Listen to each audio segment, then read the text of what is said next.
So I recently came to this realization, and if you think about it, it is true, it's accurate, and astute, if I say so myself. Minnesota Fighting Vikings quarterback Kirk Cousins is the most disrespected, hated on, and underrated player in NFL history. Well, maybe not underrated, but absolutely just like clown punched for no reason at all. Why is that? Because I want to know. Because Vikings fans, we certainly do it. National football fans, fans of other teams certainly do it. And the media piles on as well. So, it's weird. And we've described our relationship with Kirk as us being the big brother, him being the little brother. Like, we can beat the absolute piss out of him, right? But if anyone else tries to mess with him, they're going to get a hurting real bad. Right, but it does seem like other teams' fan bases, it's low-hanging fruit, and I would know a thing or two about low-hanging fruit. Love it all the time. It's where the juiciest fruit is, down low. As well as the national media jabroni haircuts. I mean, they love taking pot shots at Kirk all of the time. It's almost like a broken record. Like Mike Florio uses hating on Kirk Cousins as a replacement for Cialis. Like, it's pretty much cost effective. It's actually kind of smart. Right. But why? Why is that?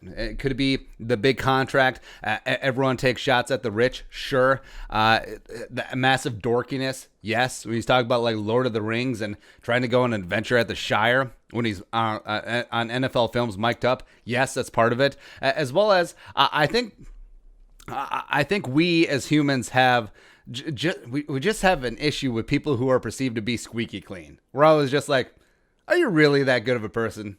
Or do you have a necklace of human ears in your basement somewhere? Like, is that it? Is that it? Like literal skeletons in the closet? And you could say a lot of things about Kirk Cousins, and we do, you do, everyone does, right? But one of them you have to say is that he's a good dude. Like, honestly, if we could all be a little bit more like Kirk Cousins off the field, maybe not so much on the field, but off the field, the world would probably be a better place. Right. But I just wanted to like dive into the psychosis of what's going on and why number 8 is just so easy, just like the all the time. Right. So I think that it did start in Washington. Right. So when Kirk Cousins came in, 4th round pick 2012, after Washington, the Washington professional football team traded heaven and earth to get RG3 at 2. That was weird, right? And even Washington fans were divided on the issue. Like, they liked RG3, and it's a weird dynamic because usually the most popular guy in town is the backup quarterback. It wasn't necessarily that way in Washington.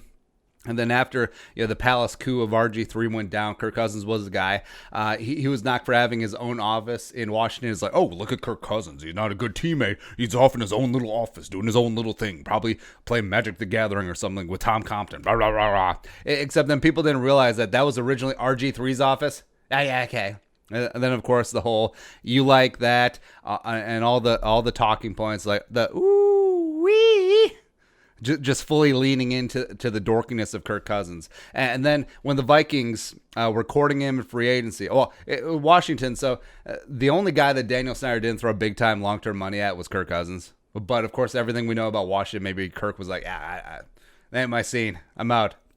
Deuces. But when the Vikings were courting Kirk in free agency, they were originally at Manny's Steakhouses, where they take every single Vikings free agent that they're trying to court. Like for a while, there was former Bengals players just coming into town just to get free steak. You look like Michael Johnson, stuff like that, right? So that was always the place. But then at the last second, Kirk Cousins, it was like, hey, we should go to Capitol Grill instead because of Kirk's restrictive diet. Now, I'm still confused. Both are great places, obviously, but I mean, what does Capitol Grill have that Manny's Steakhouse doesn't? We'll never know. Speaking of food, I'm still pretty sure that 4th of July Instagram picture that Kirk was cooking human flesh. Like, you cannot tell me that those don't look like human giblets, like from some dude named Dave. It's just odd, right?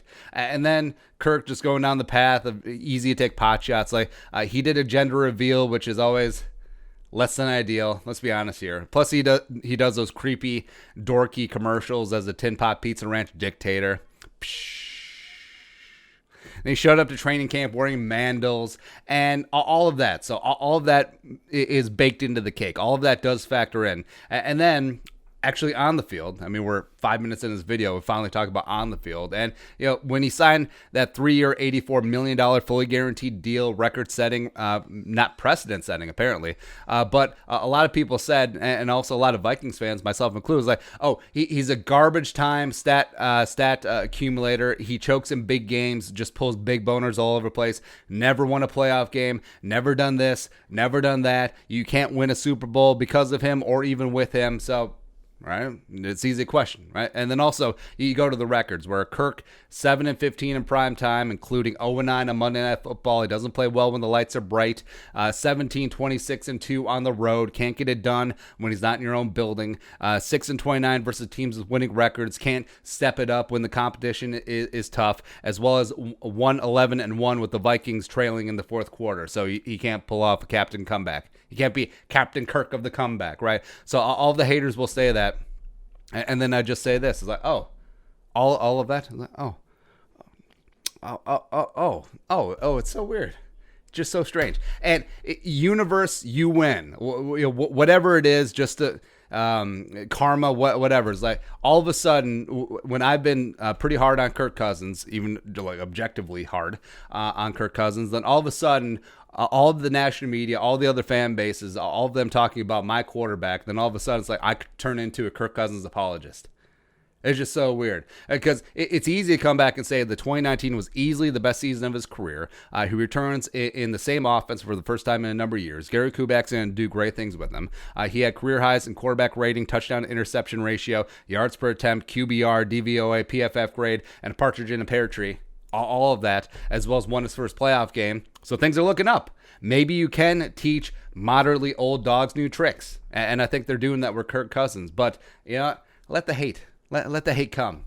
Because actually it's kind of fun. Not going to lie. I see the appeal in it because Kirk is a pretty easy target. Plus he seems to have a pretty good humor about it. And, just fun. But let him hate. I love it. I love it, man. Bring it on. All right, but your thoughts. Kirk Cousins, the most hated, disrespected, and underrated player in NFL history. Let us know in the comment section below. Subscribe for daily Vikings takes. Want to support that work? Pull some in the Venmo. But until next time, Skol, production value.